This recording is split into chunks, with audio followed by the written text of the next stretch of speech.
Welcome to டூட்டீஸ் world. இன்றைக்கி நம்ம சேனலில் உருளைக்கிழங்கு மசால் குருமா தான் பார்க்க போகிறோம். இது உருளைக்கிழங்கு மசால் நம்ம பூரி சப்பாத்திக்கெலாம் பண்ணுறதுலே கொஞ்சம் கிரேவி டைப் இல்லாமல் குழம்பு டைப்பில் பண்ணுறது ரொம்ப சூப்பராக இருக்கும். வாங்க எப்படி செய்கிறதுன்னு பார்க்கலாம். ஒரு பேனில் 4 ஸ்பூன் எண்ணெய் ஆட் பண்ணிக்கோங்க. 1/4 ஸ்பூன் கடுகு. இது மசால் டைப்பில் இருக்குன்னு சொன்னதுனால அந்த ஃப்ளேவருக்காக வேண்டி 2 பட்டை 2 கிராம்பு ஆட் பண்ணிக்கோங்க. இது ஒரு நல்ல ஃப்ளேவர் கொடுக்கும். இப்போ இதிலே பார்த்திங்கன்னா பெரிய வெங்காயம் 2 பெரிய வெங்காயம், 2 பச்சை மிளகா, ஒரு கொத்து கருவேப்பிலை. பூரி மசால் இதுக்கு எப்போவுமே பார்த்திங்கன்னா ஆனியன் கொஞ்சம் நிறையா இருந்தால் அதோட டேஸ்ட் ரொம்ப நல்லா இருக்கும். ஸோ அதனால் நான் 2 பெரிய வெங்காயம் எடுத்திருக்கேன். இப்போ இதை எப்பயும் போல் கண்ணாடி பதம் வர அளவுக்கு நல்லா வணக்கி எடுத்துக்கலாம். வெங்காயம் ரொம்ப பொன்னிறமாக வரணுங்கிற அவசியம் இல்லை, நல்லா வெந்து வந்தால் போதுமானது. நல்லா பார்த்திங்கன்னா ஒரு மாதிரி கண்ணாடி பதம் அளவுக்கு நல்லா குக் பண்ணிக்கோங்க. நீங்கள் நார்மலாக மசால் பண்ணும்போதும் வெங்காயத்தை நல்லா குக் பண்ணிக்கிட்டீங்க அப்படின்னா அது மசாலுக்கு ஒரு தனி டேஸ்ட் கொடுக்கும். இப்போ நல்லா வெங்காயம் இந்த அளவுக்கு வதங்கினதுக்கப்புறமா நான் ஒரு பெரிய தக்காளி ஆட் பண்ணியிருக்கேன். சின்னதாக இருந்தால் நீங்கள் 2 கூட ஆட் பண்ணிக்கலாம். தக்காளி ஆட் பண்ணதுக்கப்புறம் எப்பயும் போல் தக்காளியை நல்லா வதக்கி எடுத்துக்கோங்க. தக்காளி எந்த அளவுக்கு குலைவாக வெந்து வருதோ அந்த அளவுக்கு கிரேவியோட டேஸ்ட் ரொம்ப நல்லா இருக்கும். தக்காளி வதங்கிறதுக்காக நான் கொஞ்சமாக வாட்டர் ஆட் பண்ணிக்கிறேன். வாட்டர் ஆட் பண்ணும்போது நல்லா அது இன்னும் கொஞ்சம் குலைவாக வெந்து வரும். தக்காளி சீக்கிரம் குக் ஆகிறதுக்காக நான் கொஞ்சமாக உப்பும் மஞ்சள் தூள் 2ம் ஆட் பண்ணிக்கிறேன்.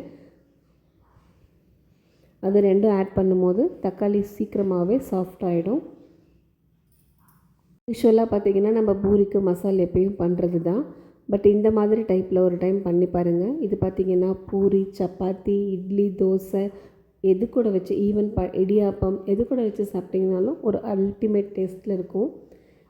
இப்போ நம்ம உப்பு மஞ்சத்தூள் எல்லாமே ஆட் பண்ணதுக்கப்புறம் நம்ம ஊற்றிருக்கிற தண்ணி நல்லா ட்ரைன் ஆகிற அளவுக்கு தக்காளி வதக்கி எடுத்துக்கலாம். இதுக்கு முன்னாடியே பார்த்திங்க அப்படின்னா நான் உருளைக்கிழங்கு தனியாகவே குக்கரில் வேக வச்சுருக்கேன். ஸோ அந்த உருளைக்கிழங்கு நான் இப்போ ஆட் பண்ணிக்கிறேன். நீங்கள் உருளைக்கிழங்க மசிச்சு விட்டுட்டு கூட இதில் ஆட் பண்ணிக்கலாம். நான் ஆட் பண்ணிவிட்டு அப்படியே மசிச்சிக்கலாங்கிறதுனால வேக வச்ச கிழங்க தோல் உரிச்சிட்டு அப்படியே ஆட் பண்ணியிருக்கேன். நான் நல்லாவே வேக வச்சுட்டேன். உங்களுக்கு பார்க்கும்போதே தெரியும், நான் கரண்டி வச்சு ப்ரெஸ் பண்ணும்போதே கிழங்கு எந்த அளவுக்கு சாஃப்டாக அமுங்கி வருதுன்ட்டு. ஸோ நல்லா அந்தளவுக்கு நீங்களும் குக் பண்ணி எடுத்துக்கோங்க. நீங்கள் வேணும்னா உதுத்துட்டு கூட ஆட் பண்ணிக்கோங்க. கொஞ்சம் பெரிய பெரிய பீஸஸாக இருந்தது அப்படின்னா இந்த குழம்புல நல்லா இருக்கும். அப்படிங்கிறதுனால நான் ஹோல் உருளைக்கிழங்கு அப்படியே ஆட் பண்ணிவிட்டு டைரெக்டாக மசிக்கிறேன்.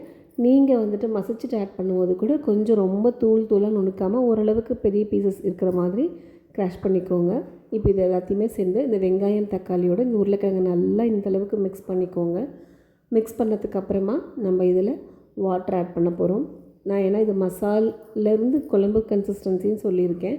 ஸோ மசாலா அப்படிங்கும்போது இந்த அளவுக்கு நீங்கள் வந்ததுக்கப்புறம் தேவையான அளவு தண்ணி ஆட் பண்ணி கடல மாவு கரைச்சி ஊற்றுனீங்க அப்படின்னா உங்களுக்கு மசால் ரெடி ஆகிடும். பட் இது ஒரு டைப் ஆஃப் குருமா அப்படிங்கிறதுனால இதில் எக்ஸ்ட்ரா ஆடானுக்கு நம்ம ஃப்ளேவர் கொண்டு வரணும். அப்படிங்கிறதுனால கொஞ்சமாக பார்த்திங்கன்னா நம்ம இதில் தேங்காய் அரைச்சி ஊற்றுவோம். கூடவே கறி மசால், கரம் மசாலா ஆட் பண்ணுவோம். நான் இன்றைக்கி ஒன்லி கறி மசால் மட்டும் ஆட் பண்ணியிருக்கேன். உங்களுக்கு ஃப்ளேவர் பிடிக்கும் அப்படின்னா நீங்கள் 1/2 ஸ்பூன் கரம் மசாலாவும் ஆட் பண்ணிக்கலாம். இந்த ஸ்டேஜில் ஆட் பண்ணிவிட்டு இதை நல்லா கொதி விடுங்க. இது கொதிக்கிற ஸ்டேஜ்லேயே நம்ம இதுக்கு தேவையான மசாலா அரைச்சிட்டு வந்துடலாம். உருளைக்கிழங்கை நம்ம வேக வச்சு தான் இதில் ஆட் பண்ணியிருக்கோம். ஸோ அது ஒரு மாதிரி பச்சையாக இருக்க மாதிரி இருக்கும். நீங்கள் நல்லா இந்த குழம்போடு சேர்த்து உருளைக்கிழங்கை கொதிக்க விடும்போது அதில் நல்லா இந்த பச்சை வாசம் இல்லாமல் உருளைக்கிழங்குமே நல்லா மசால் பிடிச்சி நல்லாயிருக்கும். இதுக்கு தேவையான மசாலா அரைக்கிறதுக்கு பார்த்திங்கன்னா பொட்டுக்கடலை, தேங்காய், சோம்பு, கசகசா இது மட்டும் போதுமானது. வேறு எந்த எக்ஸ்ட்ரா ஸ்பைசஸும் வேண்டாம். தாளிக்கும் போதே நம்ம பட்டை கிராம்பு ஆட் பண்ணியிருக்கோம். இப்போ இது நல்லா ஃபைன் பேஸ்ட்டாக அரைச்சிட்டு இதில் ஆட் பண்ணிக்கலாம். இப்போ இது எல்லாத்தையுமே நல்லா கலந்து விட்டுக்கலாம். நம்ம இதில் பொட்டுக்கடலை, தேங்காய் போட்டுக்கிறதுனால குழம்பு சீக்கிரமாக கெட்டிப்பட்டுரும். உங்களுக்கு இன்கேஸ் ரொம்ப ஆல்ரெடி கெட்டியாக இருக்குதுன்னு ஃபீல் பண்ணிங்க அப்படின்னா கொஞ்சமாக தண்ணி ஆட் பண்ணிவிட்டு கொதிக்க விடுங்க. இல்லைனா ரொம்ப கெட்டியாகி மசால் கன்சிஸ்டன்சிக்கே வந்துடும். உப்பு கம்மியாக இருக்குன்றதுனால நான் கொஞ்சம் உப்பு ஆட் பண்ணிக்கிட்டேன். அதே போல் தண்ணியுமே எனக்கு இன்னும் கொஞ்சம் கம்மியாக இருக்குது. ஏன்னா இது சுண்டும் போது பார்த்திங்கன்னா நல்லா கெட்டியாகிடும். அதனால் இன்னும் கொஞ்சம் தண்ணி ஆட் பண்ணிவிட்டு இது நல்லா ஒரு 5 மினிட்ஸ்க்கு கொதிக்க விடுங்க. கொதிக்கும் போது அதோடய பச்சை வாசம் நம்ம அரைச்சி ஊற்றின தேங்காய், பொட்டுக்கடலையெல்லாம் அந்த மசாலோடு சேர்ந்து குழம்பு நல்லா திரண்டு வரும். பார்த்திங்கன்னா நல்லா கொதிக்க ஆரம்பிச்சிருக்கு. இப்போ இதில் நம்ம மல்லித்தலை ஆட் பண்ணிக்கலாம். கண்டிப்பாக மல்லித்தழை ஆட் பண்ணிக்கோங்க. அப்படி இல்லைன்னா கஸ்தூரி மேத்தி கூட ஆட் பண்ணலாம். அதுவும் ஒரு வகையான டேஸ்ட் நல்லா கொடுக்கும். பட் நம்மளோட ஃப்ளேவர் பார்த்திங்கன்னா மல்லி தான். இதை ஆட் பண்ணிவிட்டு நல்லா கொதிச்சதுக்கப்புறமா அடுப்பை ஆஃப் பண்ணிவிடுங்க. இது சூடான இட்லி, தோசை, சப்பாத்தி, பூரி எது கூட வேணாலும் சர்வ் பண்ணி பாருங்கள். ஒரு அட்டகாசமான டேஸ்ட்டில் இருக்கும். நீங்கள் வேணும்னா இதில் பச்சை பட்டாணியை கூட வேக வச்சு ஆட் பண்ணலாம். அது இன்னும் ஒரு ஃப்ளேவர் நல்லா எடுத்து கொடுக்கும். கண்டிப்பாக நீங்களும் இந்த குழம்பை ட்ரை பண்ணி பாருங்கள். யூஸ்வலாக ஒரே மாதிரி மசால் பண்ணுறதுக்கு பதிலாக இந்த மாதிரி ஒரு டிஃப்ரெண்ட் வேயில் குழம்பாக கன்வெர்ட் பண்ணி கொடுத்து பாருங்கள். வீட்டில் இருக்கவங்க ரொம்பவே விரும்பி சாப்பிடுவாங்க. இதை ட்ரை பண்ணி பார்த்துட்டு எப்படி வந்திருக்குன்னு கமெண்ட் பண்ணுங்கள். குழம்போட பர்ஃபெக்ட் கன்சிஸ்டன்சி வந்துருச்சு. உங்களுக்கு பார்க்கும்போதே தெரிஞ்சிருக்கும். இந்த அளவு வந்த உடனே ஆஃப் பண்ணிவிட்டு சூடாக சர்வ் பண்ணுங்கள். தேங்க்யூ.